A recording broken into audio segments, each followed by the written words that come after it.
নমস্কার বন্ধুরা, আজকে আমি তোমাদের সাথে শেয়ার করব খোলা জালি পিঠা রেসিপি। আর এই রেসিপিটা কিন্তু এই শীতের সকালে গরম গরম খুবই ভালো লাগে। আর এই পিঠাগুলো কিন্তু খেজুরের গুড়ের সাথে খুবই ভালো লাগে খেতে। আর এই পিঠাগুলো এতই নরম তুলতুলে যে মুখে দেওয়ার সাথে সাথেই কিন্তু মিশে যায়। তো খুব সহজভাবে রেসিপিটা আমি তোমাদের সাথে শেয়ার করেছি, আশা করি তোমাদের খুবই ভালো লাগবে। আর এই রেসিপিটা শুরু করার আগে তোমাদের কাছে আমার একটাই অনুরোধ, রেসিপিটা যদি ভালো লেগে থাকে তাহলে অবশ্যই একটা লাইক করে দেবে। আর আমার চ্যানেলে নতুন বন্ধু হয়ে থাকলে চ্যানেলটাকে সাবস্ক্রাইব করার অনুরোধ রইল। তাহলে দেখে নেওয়া যাক আজকে আমার রেসিপি খোলা জালি পিঠা। তো রেসিপিটা বানানোর জন্য সবার প্রথমে আমি একটা বাটিতে নিয়ে নিয়েছি 1 কাপ চালের গুঁড়ো। এবার আমি দিয়ে দেব এই চালের গুঁড়োর মধ্যে স্বাদ মতো নুন। আর নুনটা দেওয়ার পরে আমি এখানে কুসুম গরম জল নিয়ে নিয়েছি, মানে আঙুলটা চুবিয়ে যদি কিছুক্ষণ রাখা যায় সেরকম জলই কিন্তু এখানে নিতে হবে। তারপরে প্রথম অবস্থায় কিন্তু আমি একবারে বেশিটা জল দেব না, অল্প অল্প জল দিয়ে খুব ভালো করে মেখে নেব। আর মেখে নেওয়ার পরে কিন্তু অল্প অল্প জল দিয়ে ব্যাটারটাকে পাতলা করতে হবে। আমি কিন্তু প্রথম অবস্থাতেই ব্যাটারটা যখন ঘন থাকবে তখন কিন্তু 5 থেকে 6 মিনিট মতন ব্যাটারটাকে খুব ভালো করে ফেটিয়ে নেব।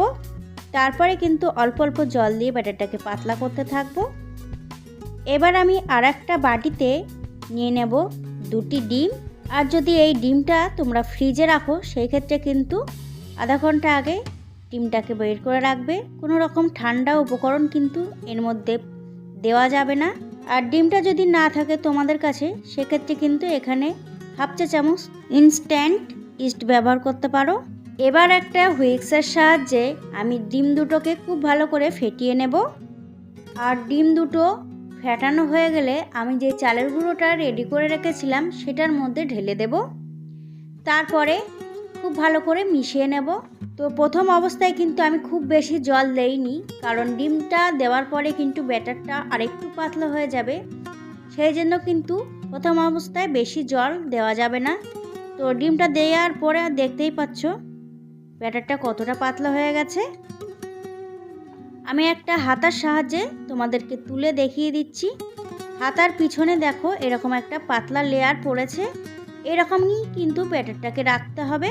এবার কিন্তু আমি ব্যাটারটাকে 5 মিনিটের জন্য রেস্টে রেখে দেব। খুব বেশিক্ষণ কিন্তু এখানে রেস্টে রাখার দরকার নেই। 5 মিনিট পর আমি ফিরে আসলাম। ওভেনে একটা ফ্রাই প্যান বসিয়ে দিয়েছি।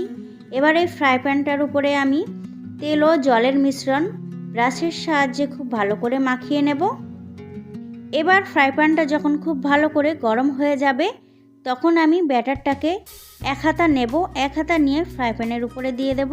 আর ফ্রাই প্যানে দেওয়ার পরে তাড়াতাড়ি কিন্তু এইভাবে একটু ঘুরিয়ে দিতে হবে। আর এই সময় কিন্তু গ্যাসের আঁচটা হাই টু মিডিয়াম আঁচে রাখতে হবে। আর তোমরা দেখতেই পাচ্ছ পিঠাটা কতটা জালিদার হয়েছে। আমি যেভাবে পিঠাগুলো তৈরি করেছি প্রতিটা স্টেপ যদি তোমরাও ফলো করো তোমাদের পিঠাগুলো কিন্তু এরকম জালিদার তৈরি হবে।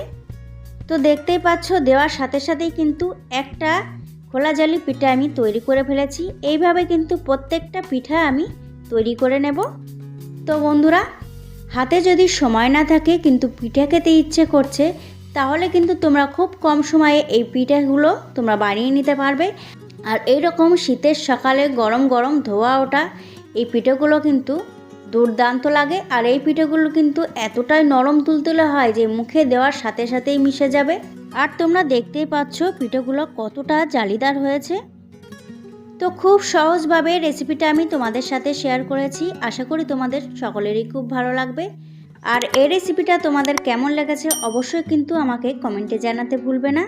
তাহলে আজকের মতন এই পর্যন্ত, দেখা হচ্ছে অন্য কোনো রেসিপি নিয়ে। ততক্ষণে সবাই ভালো থাকবে, সুস্থ থাকবে। নমস্কার।